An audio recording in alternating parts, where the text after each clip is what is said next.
All right, this is side 2 of Honey, I Blew Up the Kid.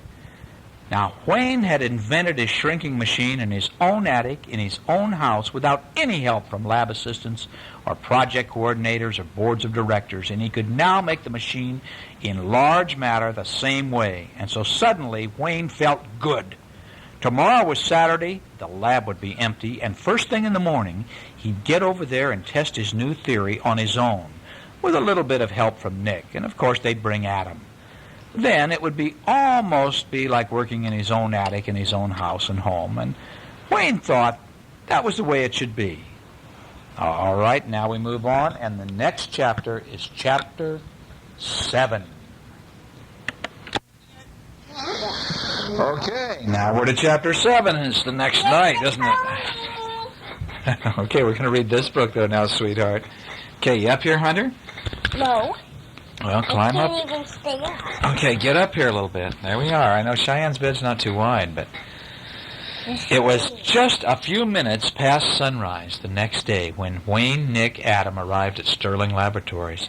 Adam was in his stroller wearing his favorite red overalls with the big pocket in front, and he clutched Big Bunny and then held the stuffed animal up so he could see everything. "We need to be a little discreet about this," Wayne said to Nick. He didn't trust Dr. Hendrickson. He didn't know what to expect, but he knew that Dr. Hendrickson wouldn't want him to be there. "Uh-oh," Adam said. He spotted the security guard. "Ah, Mr. Selensky," the guard said. He was surprised to see anyone at this hour. "Working today?" "No, Smitty," Wayne answered. "Just going to tidy up with a few things." And he didn't tell Smitty that what he wanted to tidy up was everything that had ever gone wrong since he'd come to work for Sterling Laboratories. And so the three Selinskys hurried past the guard and into the laboratory where the machine was kept. And they didn't see Smitty pick up the phone and punch a number. Now Wayne flipped switches and turned dials, and soon the whole lab seemed to be alive with flashing lights and buzzing indicators.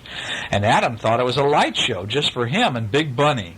And for a moment he sat in his stroller and clapped his hands. Now Nick was thrilled when his father asked him to help. There were times when Nick wished his father were like everybody else's father. He'd been really embarrassed in the parking lot at work yesterday, but now that was forgotten. He could barely believe that his father, the weird oddball, Wayne Selensky, was actually in charge of everything in this lab. Wayne had even invented it all. "Wow, this is some lab," Nick said. "Better than what I used to have in the attic, huh, Nick?" "Way better," Nick agreed. Well, Wayne put Nick to work, typing commands into the keyboard of the computer console. "Call up the command directory labeled Primary Laser Drive and tell me what it says under Intensity," said Wayne. Well, Nick typed, and the computer took a few nanoseconds and then flashed a message on the screen. "It says, access denied," Nick reported. "See, if the computer says that, that means the computer won't let you into it. You can't get your programs." Darn! This was exactly what Wayne was afraid would happen. Dr. Hendrickson was trying to cut him out of the work altogether. But Wayne wasn't going to be stopped like that. After all, he'd invented the machine. He could invent a way to make it work without Dr. Hendrickson's computer. "Somehow, we've got to cut down the intensity of the lasers," he said. Then he crinkled his eyebrows, and that meant he was thinking. Now, Nick was thinking, too, and he picked up an empty soda pop bottle that had been left on the console. He picked through the glass, the thick, he looked through the thick glass at the bottle's bottom, and it gave him an idea. "We could diffuse it with this, maybe," he said, and he handed the bottle to his father. "Great idea," Wayne said, and he took the soda bottle and smashed it against the edge of a table, and it shattered into hundreds of pieces. And the thick bottom of the bottle looked like a lens. And that was just what Wayne needed. So he lodged it into a section of the machine labeled Filter Pack. "Now we're going to set final target," Wayne said. "But what are we going to enlarge, Dad?" Nick asked. Well, Wayne looked around, and he wanted to find something that would be better if it were bigger, and he also wanted to show both of his sons that he was a good scientist.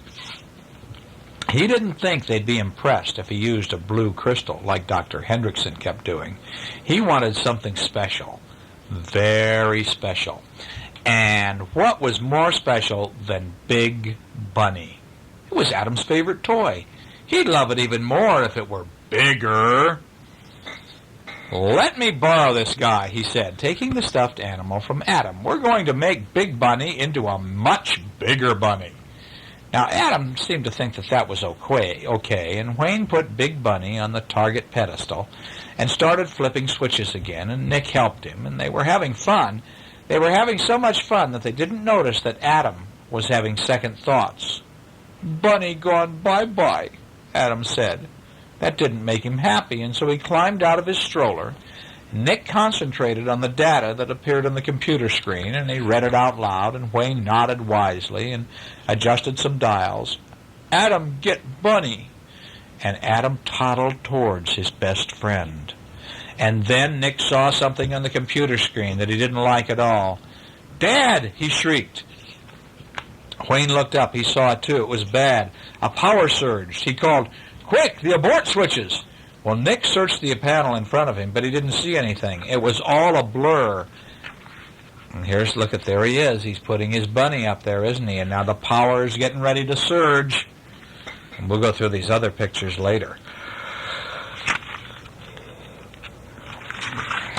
"So, where?" he replied. "4 of them under the red covers." There was a loud crack. Suddenly, smoke started pouring from one of the computer bays, and it short-circuited. "Adam want Bunny," Adam said, and he wasn't paying any more attention to Nick and Wayne than they were to him. He just wanted his bunny, and so he walked over to the pedestal. Nick hit the red switch. Nothing. 5, 4, 3, the voice was announcing. Wayne looked at the computer screen. It read, "Unable to abort," which meant that there was no stopping the experiment. Wayne and Nick both pounded on the keyboard desperately. They never saw what happened next. 2, 1. "Uh-oh," Adam said, as he was standing right in front of Big Bunny, and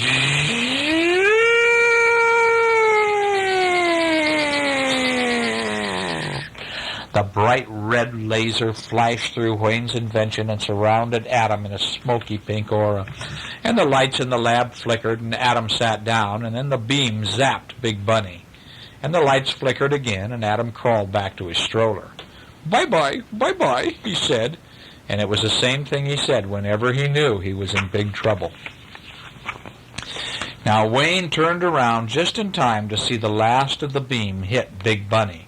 And when the beam seemed to withdraw back into Wayne's invention, the machine shut down. And when everything was quiet, Wayne walked over to the pedestal and picked up Big Bunny. It didn't seem any different. That meant that the test number, 1278, was a failure, too. And Wayne handed Big Bunny to Adam and turned off the remaining lights, and they headed for the hall. And when they came around a corner, they found Smitty waiting for them. He seemed embarrassed about what he had to say. "Mr. Selensky," he began, "your security clearance denies you access to the equipment without Dr. Hendrickson's permission.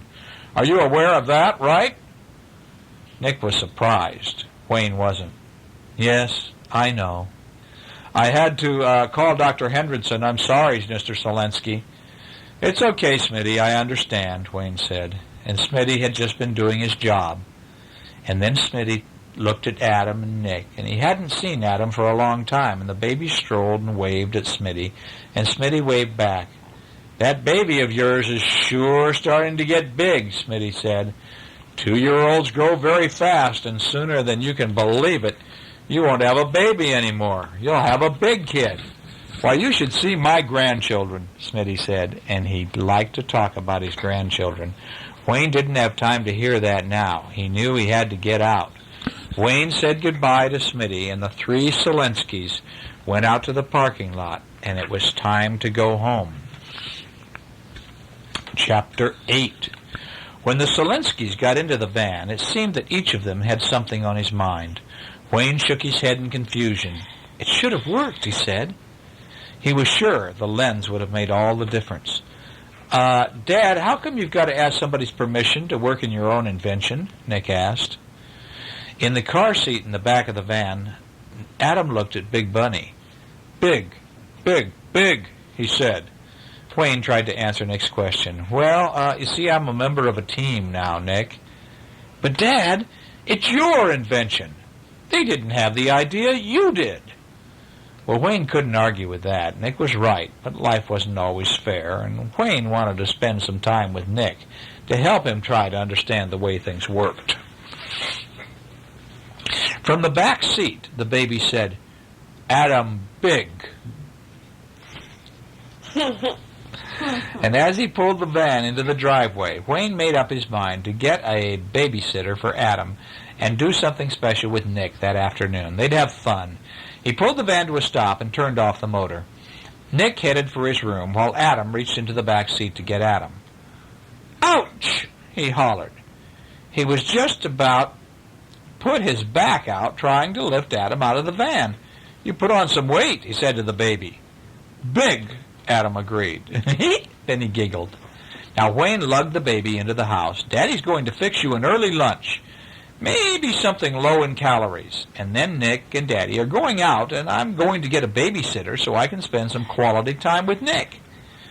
Well, Wayne put Adam in his high chair, and it creaked, and then Adam shuffled through the papers on the refrigerator until he found the phone number he wanted, and he dialed.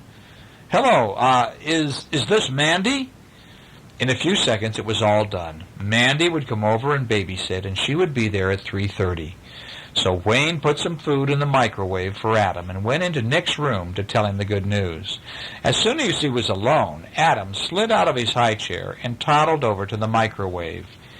He liked its flashing numbers, and especially its turntable, and he put his face up very close to the microwave to watch the food spin around inside. And then something odd happened. An electromagnetic force field seemed to shoot out of the microwave, and it surrounded Adam in a blanket of bright light. Adam held Big Bunny up to the oven, and the same light surrounded the stuffed animal. Quark barked. He barked at the funny sound the microwave was making. He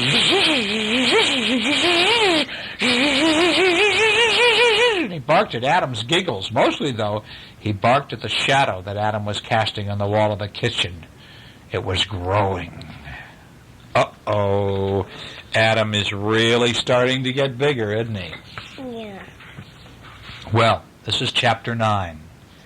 When Wayne and Nick came downstairs, they couldn't believe what they saw. It looked like Adam. It talked like Adam. It walked like Adam. It even clutched Big Bunny like Adam. The only difference was it was 7 feet tall. Now, that's a foot taller than Daddy.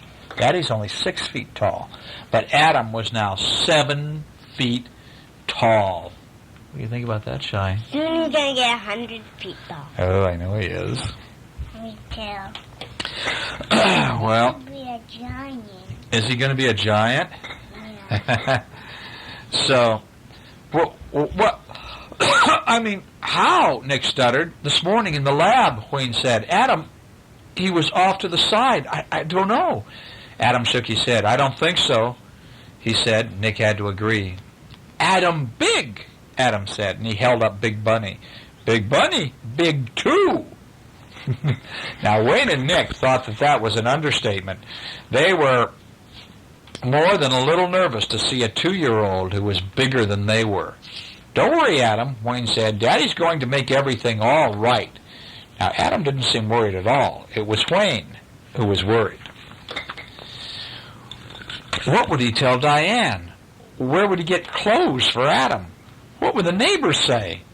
"We've got to get him back to the lab. We can analyze the data and reverse the process," Wayne said. Well, it sounded logical, but there was a problem with it. Nick spotted the problem right away. "Dad, do you think the guard might get suspicious when we walk in with a 7-foot baby?" Well, Wayne hadn't thought of that, but he had an idea for a way around it. And so an hour later, Wayne and Nick and Adam dressed up in an outfit they bought at the shop for big and tall men in the mall.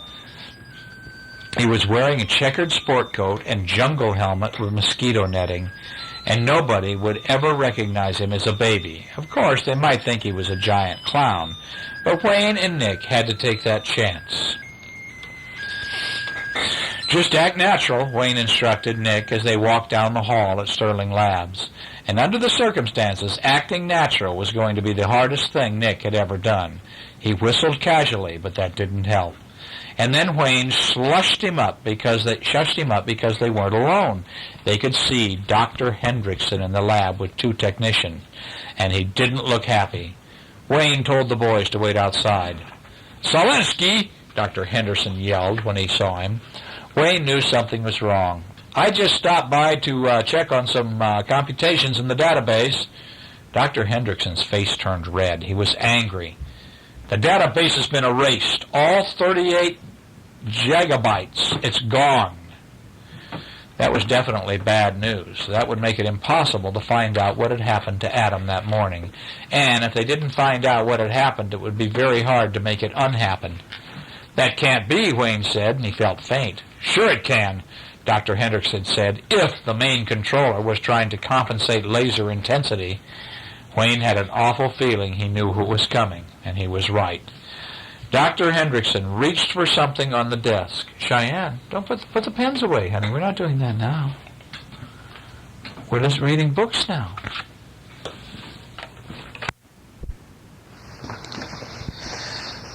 Okay, so Dr. Hendrickson reached for something on his desk and held it right up in front of Wayne's face.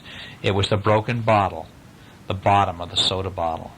"For this, which you jammed into the filter pack, you idiot, causing a power surge through the entire main drive system."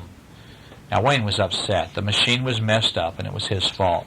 At that moment, Adam pushed through the door into the lab, and he said something that was hard to understand because Nick had his hand over Adam's mouth. "Who's this?" Dr. Henderson asked. Wayne said the first thing that came into his head. "A friend." "Well, what language is he speaking?" Dr. Hendrickson demanded. He's Yugoslavian. He's my Uncle Janos. See?" "Bathroom," Adam said. "Why did he say bathroom?" Hendrickson asked. No, Wayne said. "He said bathroom. That's pleased to meet you in Yugoslavian." "Bathroom?" Dr. Henderson said back to Adam. Wayne didn't want to talk about strange relatives. He wanted to talk about the invention and when he could use it again. "How long before the system is restored from the backups?" he asked. "Well, it's of no concern to you," Dr. Hendrickson said. "You're off the project." Wayne had been expecting Dr. Hendrickson to try to pull something like this. He didn't think Dr. Hendrickson would get away with it, though. "You don't have the authority to make that decision," Wayne said. "Maybe I didn't," Dr. Hendrickson said, "but after your little charade here this morning," he waved the soda bottom bottle at Wayne, "I think old man Sterling will want to give me that authority." There was nothing for Wayne to do but leave, and the boys followed him out of the building and to their van. Chapter 10. "Why didn't you tell him, Dad?" Nick asked as they drove home. Although he was worried about his brother, he was also proud that his father had solved the problem, and he didn't understand why Wayne hadn't told Dr. Hendrickson. Wayne looked serious. "Remember when we made you kids promise never ever to tell anyone that you were accidentally shrunk and lost in the backyard for 2 days?" Nick would never forget that. Remember that movie where it was Honey, I Shrunk the Kids? Okay, well, his father went on. "That's because he didn't want you to become specimens, to undergo countless tests, to be subjected to endless observations, and to who knows what else." Well, that made sense to Nick, but what about Adam, he asked. "What are we going to do?" "I don't know," Wayne said, and he pulled the van into the driveway of their home and stopped the motor. "What I do know is that we have to figure out some way to fix this before your mother gets home." As if that had been a clue, Diane walked out of the house, and she waved cheerfully. "Hi, guys, I'm home," she said. Uh-oh. Is Mama going to get mad at them? Chapter 11. Wayne and Nick froze in their seats. They didn't know what to do, and then Diane smiled and held up Big Bunny, and he was very big. "Where did this come from?" she asked. Wayne didn't think she'd be smiling for long when he told her, and suddenly he couldn't tell her. In fact, the only thing he could do was run. He slammed the van into reverse and pulled out of the driveway as fast as he could. The van fishtailed backwards, and then Wayne shifted gears, and he left a patch of rubber on the street as he peeled away from the house. "Mama! Mama!" Adam cried out from the back seat. What should we do?" Wayne asked Nick. Nick had an interesting suggestion. "Well, we could drive to Mexico, Dad, and hang out. Maybe we could come back when Adam's bigger. I mean older. Maybe she wouldn't notice then." God. So Wayne considered the next suggestion, and then he reconsidered it. He just knew it wouldn't work. "No," he said finally, "honesty is the best policy. I'll just explain." And he gulped. Well, now Nick decided to encourage his father. "Sure," he said. "And when you think about it, it's not the first time something like this has happened. I mean, to our family." What does he mean by that? Because something pretty weird happened when they got shrunk, didn't it? Yeah. "Right, so I'll just tell her the truth, plain and simple," Wayne said, sounding braver than he felt. And he turned the van around, and then I'll... He searched for the right next phrase. Nick supplied it. "And then you'll beg for mercy?" he said. Well, Wayne pulled the van back into the driveway and got out, and Diane was waiting for him. She was very confused. "What was that all about?" she asked. Wayne stalled. Just a little trouble with the van. I thought I'd park it, put it in park, but it was in reverse." Wayne took a deep breath and he stalled. "Well, honey, gee, got back early, huh?" Diane looked in the van. She was suspicious, but she didn't see anything unusual. The bright sunshine glared across the windshield, making it difficult for her to see inside. Still, she lived with Wayne Selinsky long enough to know when he was trying to cover something up. I took a cab from the airport," Diane said. "It turned out that Amy really didn't need me. I felt kind of silly. And so she shifted to the right to get a better view of what was going on in the van. And she saw something. Who's that tall man in the loud sport coat in the van?" "Who is it?" Adam. Wayne pasted a confident smile on his face and put his arm around his wife's shoulders, and then he led her toward the house, away from the van. "Well, now, honey," he began, "that's something I have to explain, but..." How, he wondered. "Hey, you're probably going to get a big laugh out of this." "Sure," he thought to himself, "sure, right after you strangle me."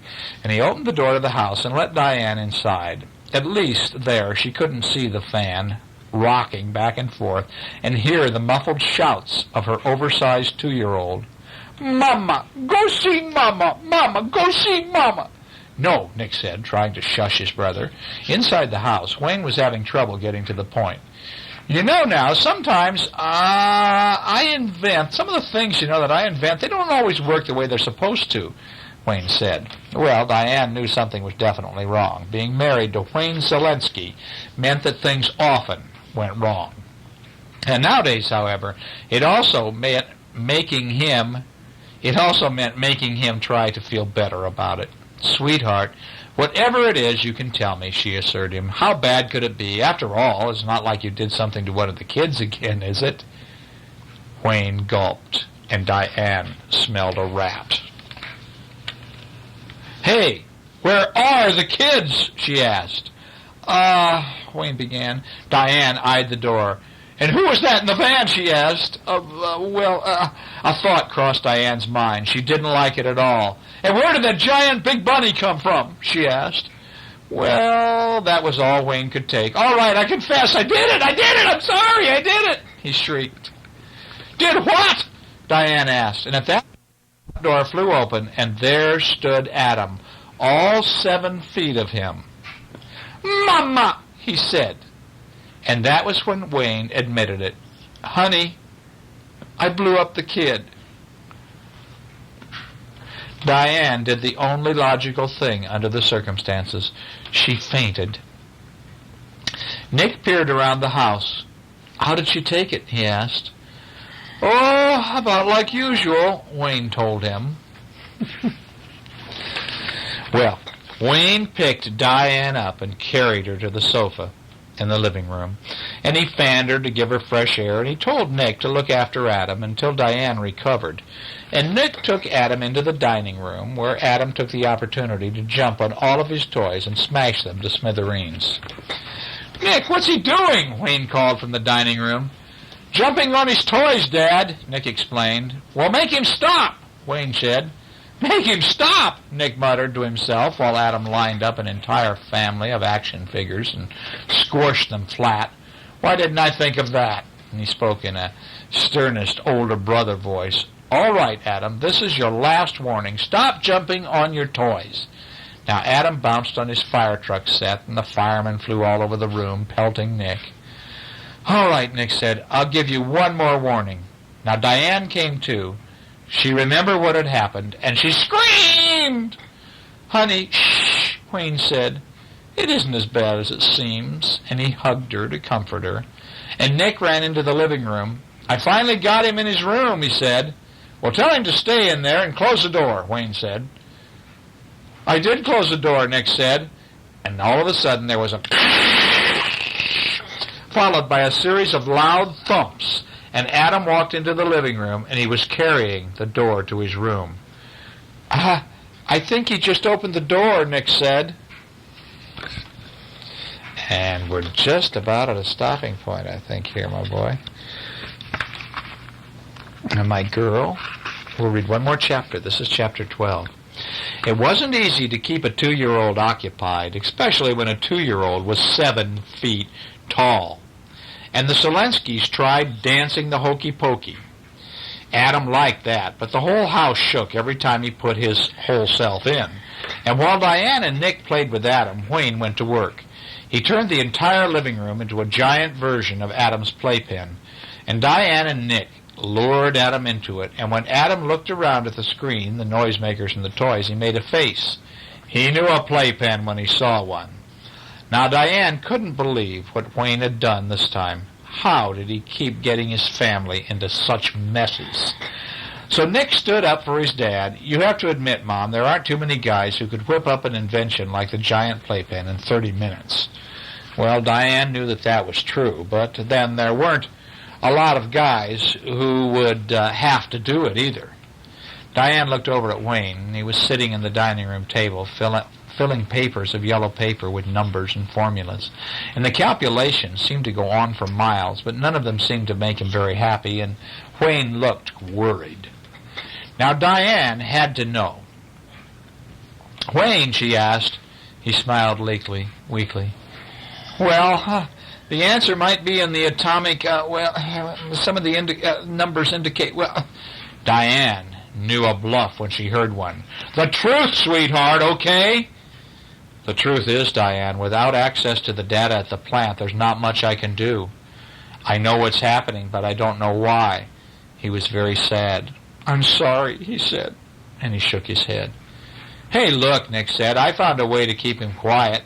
He held up a box of ice cream bars. Diane was astonished. There were 12 ice cream bars in there. "Burp," said Adam. "Well, he's just about ruined his dinner," Diane remarked sourly. Nick crinkled his eyebrows and like the way his father did when he was thinking hard. "Not necessarily, Mom," Nick said. "At his body weight, he should be able to metabolize..." He could see by the look in his mother's face that he didn't want to hear the news. She didn't want to hear it. He closed his mouth. Diane looked at Wayne. She felt sorry for him, but she felt sorrier for Adam. They had to do something, anything. "Let's take him to the lab, Wayne," she said. "Hopefully there are people there who..." She stopped because she didn't like what she was about to say. Wayne finished the sentence for her. Who know what we're doing." "I didn't mean it that way," Wayne said. "I'm sorry, Wayne, but all I want right now is to see my baby shrink down to normal size." "Shrink, shrink," Wayne said. He repeated the word over and over as if it had never occurred to him. "I've got an idea," he shouted. "My original machine. They have it stored in the lab security warehouse." Nick saw what his father was getting at. "Yes," he howled.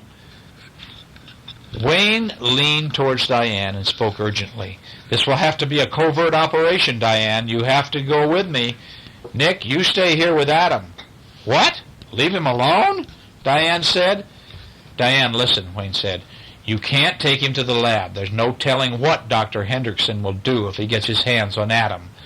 To him, the baby will be just another research experiment. He's right, Mom, Nick agreed. The guy's a major creep. Well, Diane didn't like the idea of leaving Adam. On the other hand, Wayne needed her.